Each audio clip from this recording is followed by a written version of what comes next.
Coming up on the channel today, we're diving deep into one of the most hotly debated questions in the NFL offseason. Will the Philadelphia Eagles repeat as NFC East champions in 2025?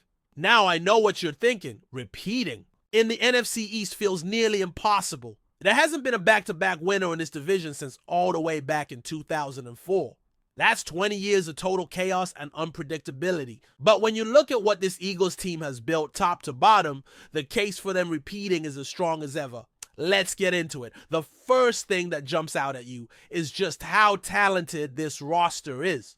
Across the entire division, no other team even comes close when you line it all up. From ownership to front office to coaching staff and right down to the 53-man roster, the Eagles are loaded. This is an organization that knows how to win, knows how to build, and knows how to reload instead of rebuild. Jeffrey Lurie at the top sets the tone. Howie Roseman, the general manager, has been absolutely masterful when it comes to constructing competitive rosters year after year. And head coach Nick Sirianni has already proven he can handle the pressure and elevate this team to the biggest stage. Let's talk about the offense for a second, because it's a juggernaut. This is a group that just came off a Super Bowl title, and they didn't limp across the finish line. They dominated. You have a quarterback who won Super Bowl MVP. You've got the reigning offensive player of the year. You have, without question, the best offensive line in all of football. That's not opinion. That's a fact based on performance, stats, and consistency. Then there's the receiving core. A.J. Brown and Devonta Smith make up arguably the best wide receiver duo in the entire league. And don't forget about the tight end position. With a top 10 tight end in the mix, this offense has weapons at every single level. And that's just one side of the football. Defensively, yeah, the Eagles have some questions to answer, but don't let that fool you. They're still an elite unit. Sure, they lost over 4,000 defensive snaps worth of talent from last year. That's a massive turnover. Free agency, retirements, and trades hit them hard. C.J. Gardner-Johnson was moved. Brandon Graham called it a career. And there were other departures. But this isn't a defense that's crumbling. It's one that's evolving. They brought in Vic Fangio to run the defense, and that's a huge win. Fangio brings continuity, experience, and a scheme that consistently gets results. In the trenches, they're still menacing. Jalen Carter is already becoming one of the most dominant defensive linemen in football. Jordan Davis showed major signs of growth at the end of last season and looks ready to take another leap. Nolan Smith and Jalen Hunt are young talents with sky-high ceilings. Zach Bowen is coming off a season where he was a Defensive Player of the Year finalist and earned first-team All-Pro honors. The secondary is no joke either. Quinion Mitchell and Cooper DeJean are holding things down at cornerback.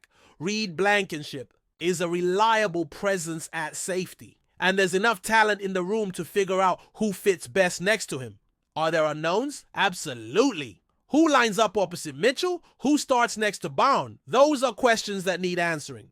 But at the end of the day, this is still the core of a defense that ranked #1 in the entire NFL last season. That doesn't happen by accident. Now, while the Eagles are looking steady and strong, let's take a look around the division, because the other teams have their own set of problems. A lot of analysts are hyping up Washington, expecting them to take a big leap in 2025. Some are even saying they could be a Super Bowl threat. But hold on, and let's not get ahead of ourselves. Washington's 2024 season was filled with flukes. Their win against the Giants in Week 2, New York lost their kicker during the game. Washington barely escaped with a win thanks to a string of field goals, including a last-minute game winner. Week 8, that win over the Bears came on a Hail Mary miracle from Jaden Daniels. Week 15, the Saints went for 2 at the end and failed. Week 16 against the Eagles, Philly came out dominating, and then Jalen Hurts went down with a concussion. Suddenly the momentum shifted. Week 17 versus Atlanta? Falcons missed a game-winning field goal, and the Commanders snuck away in overtime. It wasn't just luck. It was unreal luck, even in the wild card round against Tampa. Washington needed a doinked field goal off the upright to sell it. That's not sustainable football. You can't live on those margins season after season. And get this. Washington has 30 players who are 29 years old or older. That's 11 more than the next closest team. You think that's not going to catch up to them? Their run defense last year was one of the worst in the league. And their solution was signing Javon Kinlaw, a guy who's more of a pass rusher than a run stopper. That doesn't fix the issue. Want another stat? They converted 20 out of 23 fourth downs last year. That's an 87% success rate, and that's just in the regular season. That is unheard of. That is not repeatable. You don't hit on fourth down at that clip 2 years in a row. Defenses are going to adjust. The luck is going to swing. Regression is coming. And let's talk about Jaden Daniels for a second. Yeah, he was electric. He made big plays and brought life to that offense. But are we really ready to say his rise?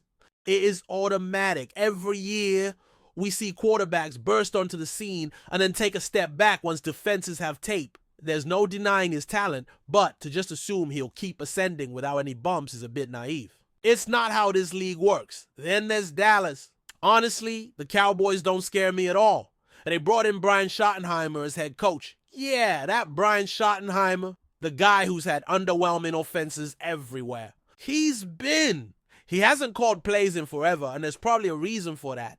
Mike McCarthy, very average. Schottenheimer, worse than average. Sure, they traded for George Pickens. That gives them a nice duo with CeeDee Lamb. No doubt. But beyond that, this roster lacks real star power and depth. The offensive line is shaky.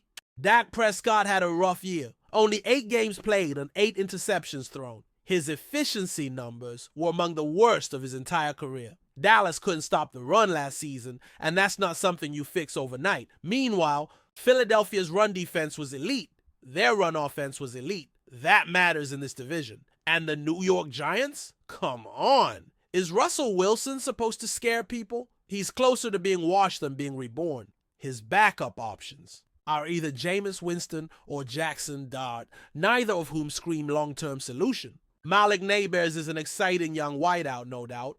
But who else do they have on that offense? It's a pretty thin group. The defensive line is strong, but without complementary football, they're going to wear down fast. And let's be real.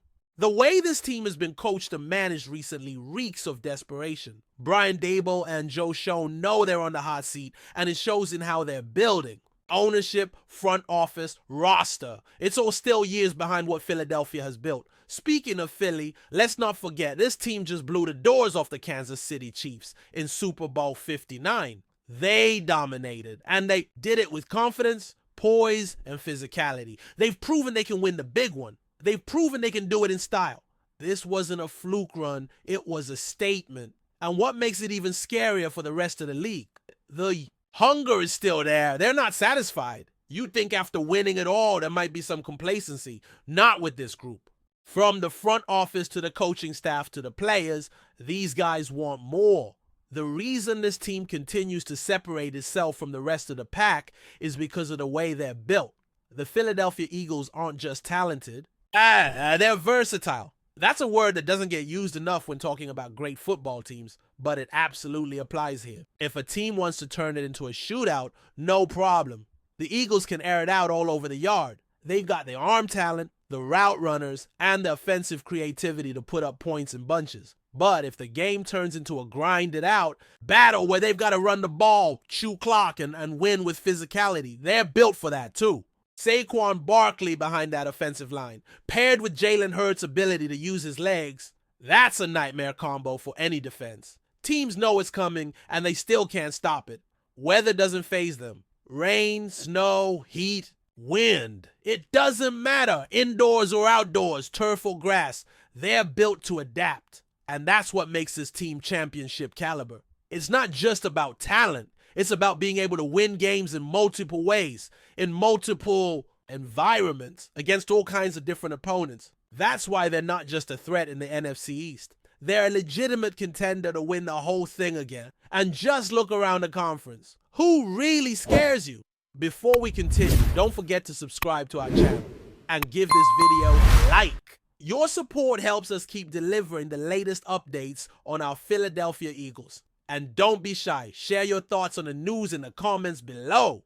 Whispers are swirling around the NFL as rumors suggest that the Philadelphia Eagles might have secured a major addition to their secondary, ASANTE Samuel Jr. If this turns out to be true, it could mark the beginning of a bold new era for the Eagles' defensive backfield. The buzz started when sources close to the team hinted at ongoing negotiations and a potential agreement with Samuel Jr., who has been catching the eyes of many since entering the league. Known for his explosive speed and ball-hawking skills, Samuel Jr. would be a game-changer for Philadelphia. The young cornerback, following in the footsteps of his father, ASANTE Samuel Sr., has shown glimpses of brilliance that could significantly bolster the Eagles' pass defense. With the league becoming more pass-heavy each season, adding a dynamic player like Samuel Jr. could be exactly what the Eagles need to shore up their secondary and compete at the highest level. Fans and analysts alike are buzzing about how this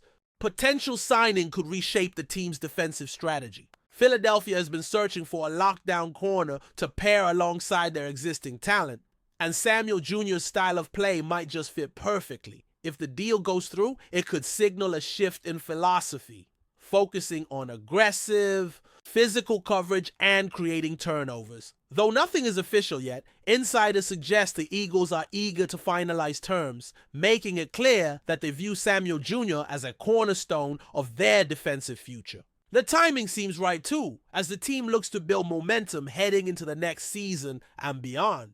With so much riding on this rumored acquisition, all eyes are on Philadelphia to see if they can pull off what could be one of the more impactful moves in recent memory. In the world of NFL speculation, few names generate as much excitement as ASANTE Samuel Jr. Landing him could provide the Eagles with a fresh identity, a defensive unit that strikes fear into quarterbacks across the league. While the negotiations remain under wraps, the buzz is undeniable. A new era in the Eagles' secondary might just be dawning, and it's powered by the possibility of Samuel Jr. joining the flock. That's it for this update. If you enjoyed the video and want to stay updated with exclusive news about our Philadelphia Eagles, be sure to subscribe to our channel and hit that like button. We can't wait to hear your thoughts in the comments. See you in the next video.